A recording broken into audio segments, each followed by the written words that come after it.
पौष्टिक, चविष्ट, शरीराला ऊर्जा देणारी व भरपूर कॅल्शियम असलेली नाचणी डिंकाचे लाडू अगदी सोप्या पद्धतीने कसे तयार करायचे ते आज आपण ह्या व्हिडिओत पाहणार आहोत.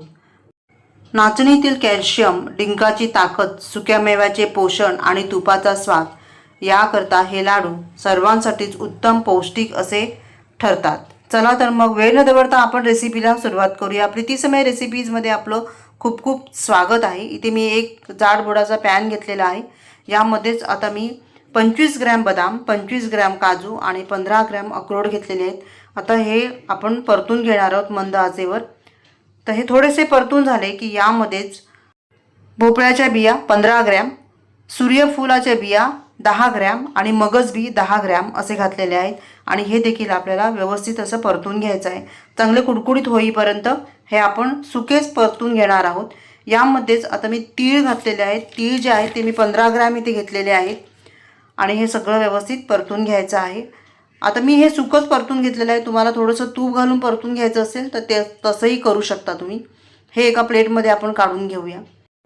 यानंतर इथे मी डेसिकेटेड कोकोनट घेतलेला आहे. हे मी 35 ग्रॅम घेतलेलं आहे.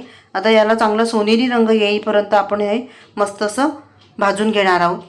चांगलं परतून घ्यायचं आहे. इथे बघा खोबऱ्याचा रंग चांगला बदललेला आहे, चांगलं सोनेरी झालेला आहे. याला आपण एका प्लेटमध्ये काढून घेऊया. यानंतर इथे मी तूप घेतलेलं आहे. तर अर्धा कप तूप घेतलेला आहे. वजनाने 100 ग्रॅम तूप आहे. यातील 1 चमचा तूप आपण काढून घेतलेला आहे. बाकीचं तूप आपण बाजूला ठेवून देऊया. आता इथे मी काळे मनुके आणि सफेद मनुके प्रत्येकी 15 ग्रॅम घेतलेले आहेत. ते आपण आता तुपामध्ये चांगले परतून घेऊया. चांगले फुलू द्यायचं आहे. आता हे मनुके देखील आपण एका वाटीमध्ये काढून ठेवूया. मनुके काढून घेतले. आता जे तूप उरलेलं आहे त्या तुपामध्ये मी खारीक घेतलेली आहे. खारीक मी 50 ग्रॅम घेतलेली आहे. खारीक आपण चांगली तुपामध्ये परतून घेऊया. सगळं मंद ते मध्यम आचेवरच आपल्याला इथे हे करून घ्यायचं आहे. खारीक इथे मी भाजून घेतलेली आहे. आता खोबऱ्याची जी प्लेट आहे त्यामध्येच ही खारीक पण मी काढून घेते. हे एका वेगळ्या प्लेटमध्ये आपल्याला काढून ठेवायचं आहे. आता हे जे ड्रायफ्रूट्स आहेत ते थंड झालेले आहेत. याची आपण एक पावडर तयार करून घेऊया. पावडर म्हणजे भरपूर अशी पावडर नाही करायची, थोडंसं रवाळ आपल्याला ठेवायचं आहे. तर मिक्सर चालू बंद करत मी हे कूट तयार करून घेतलेला आहे. एका प्लेटमध्ये आपण काढून घेऊया. बघा जास्त मी अशी पावडर केलेली नाही आहे. यानंतर खारीक आणि खोबरं जे आहे ते आपण ह्यामध्ये घालूया. आणि हे आपल्याला वाटून घ्यायचं नाही आहे, म्हणूनच ते आपण वेगळ्या प्लेटमध्ये ठेवलं होतं. मनुका आपण वेगळ्या वाटीमध्ये ठेवला होता, तो देखील काढून घेऊया. आणि आता हे सगळं आपल्याला व्यवस्थित मिक्स करून घ्यायचं आहे. ह्याला आपण बाजूला ठेवून देऊया आणि पीठ आपण भाजून घेणार आहोत. तर इथे मी 2 कप हे नाचणीचं पीठ घेतलेलं आहे. साधारणतः वजनाने 210 ग्रॅम हे पीठ आहे.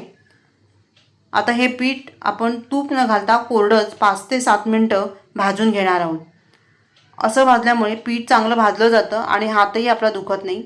त्यामुळे कोरडंच आपल्याला हे पीठ चांगलं भाजून घ्यायचं आहे. आता यानंतर राहिलेलं सगळं तूप आपण ह्याच्यामध्ये घालणार आहोत आणि जर आवश्यकता वाटली तर दुसरं तूप आपण इथे वापरणार आहोत. तर पहिलं हे तूप घातलेलं आहे मी. आता हे सगळं व्यवस्थित मिक्स करून घेऊया आणि ह्याला परतून घ्यायचं आहे.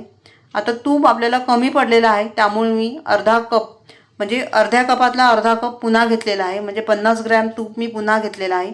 एकूण 150 ग्रॅम तूप मी इथे घेतलेलं आहे. आता हे तूप थोडं थोडं घालून आपण हे पीठ जे आहे ते चांगलं भाजून घेणार आहोत.